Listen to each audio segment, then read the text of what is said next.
Hello, my name is Lisa Smith and I am Director of the Leicester Institute for Advanced Studies and a member of the Landscape Decisions Coordination Team at the University of Leicester. My role on the coordination team is Interdisciplinary Ambassador. So whilst I'm not a subject expert in areas related to landscape decisions per se, I contribute to the team by helping the program think about how to fully articulate and engage the interdisciplinary aspects of the projects. So I was delighted to be asked to provide this summary presentation of the submitted project videos under the Multidisciplinary Understanding theme. The first thing that struck me about this set of presentations was the really impressive range of disciplines that are engaged across the projects, spanning the natural and social sciences as well as the arts and humanities.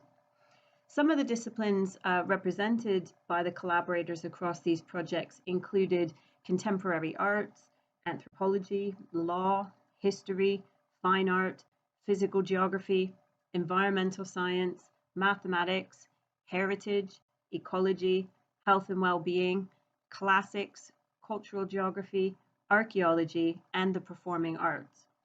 As well as being a really impressive breadth of disciplines, the presentations also described really meaningful engagements with multi-sector stakeholders, which adds even more complexity to the projects. It wasn't surprising to me to see the use of a range of terms in these presentations referring to the working across academic disciplines and sectors. Terms like multidisciplinary, cross-disciplinary, interdisciplinary, and transdisciplinary, just to name a few. And on this slide, you can see some generic definitions for 3 of those terms for your reference. I'm personally not somebody who gets particularly hung up on the semantics of describing collaborative research, but I did wonder as I watched the presentations how deliberate the choice of terminology was within each of the projects. Most of the collaborations described in this set of videos seem to me to be largely multidisciplinary, and in some cases maybe interdisciplinary in nature, despite the use of other terms being used back and forth. So it's perhaps something for the project teams to take some time to consider within each of the research projects and as their projects develop further. In the Leicester Institute for Advanced Studies, where we support many projects working across disciplines, we encounter many different types of collaborations. And some of these involve what we might describe as near neighbor disciplines, who share common or similar methods and approaches, which make them quite natural collaborators.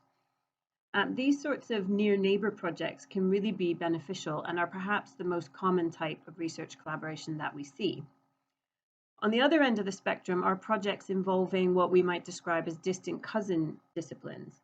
In other words, those that are perhaps not as obvious or natural companions in research.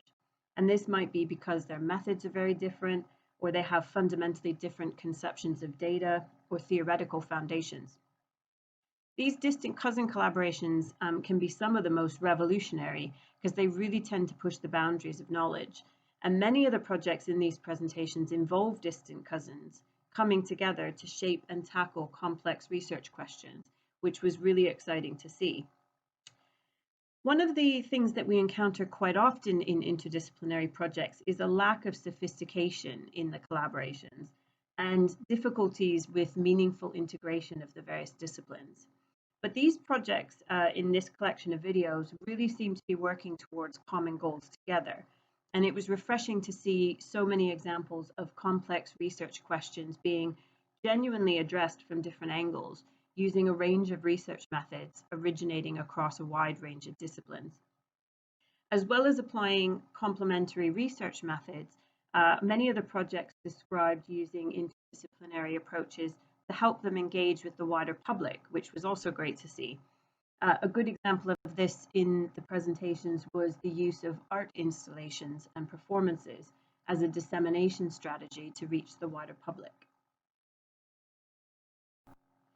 One of the reoccurring themes in these presentations was the value of quote-unquote breaking down barriers, which is a term that was used by multiple presenters.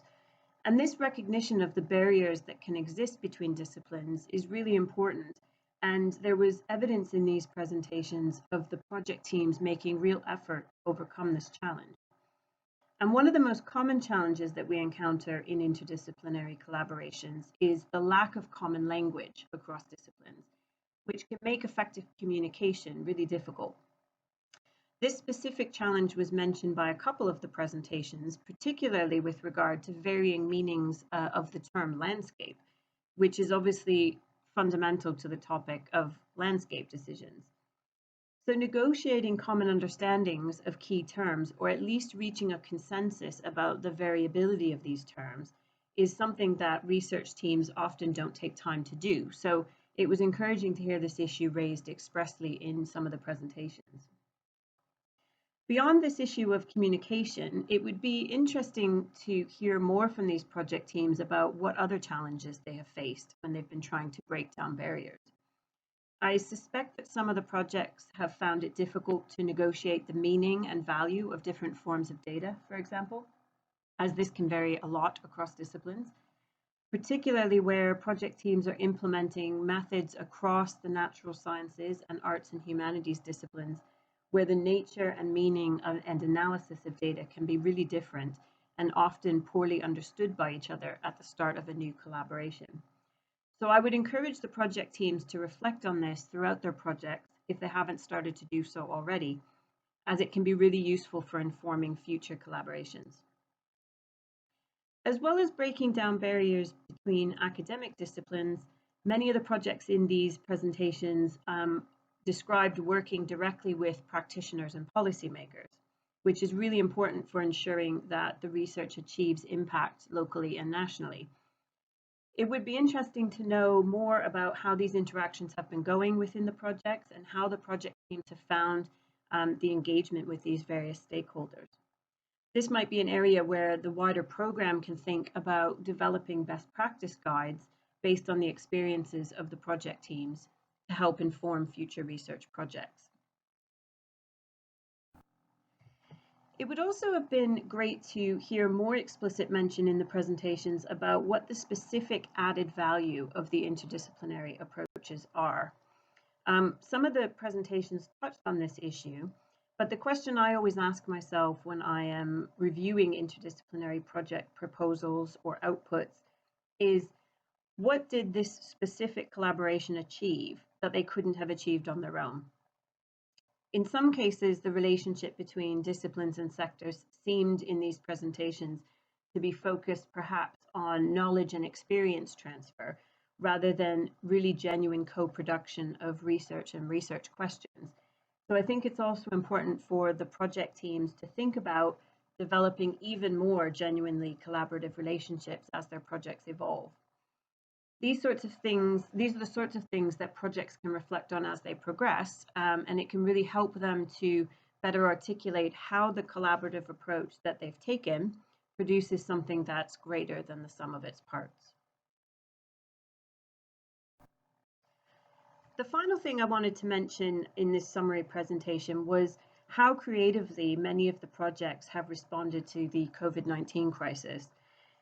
Clearly, none of us could have anticipated the impacts of a global pandemic on our research projects, but many of the presentations in this theme demonstrated a real agility to respond to this crisis, not just in terms of their reactions to the inevitable delays caused by the crisis, but I was also struck by how some of the projects have responded by building the pandemic itself, and in particular lockdowns, into their research design and questions. As someone who personally has a number of live projects that are deeply affected by the COVID-19 situation, I know how challenging this can be. So you should all be commended on your ability to respond in really pragmatic and creative ways to a truly unprecedented situation. So just to finish off, overall, the presentations in this theme summarized some very interesting work and showcased some really great examples of interdisciplinary working in landscape decisions research. I wish the project teams all the best with their research, and I very much look forward to seeing the exciting outcomes and outputs over the coming months. Thank you.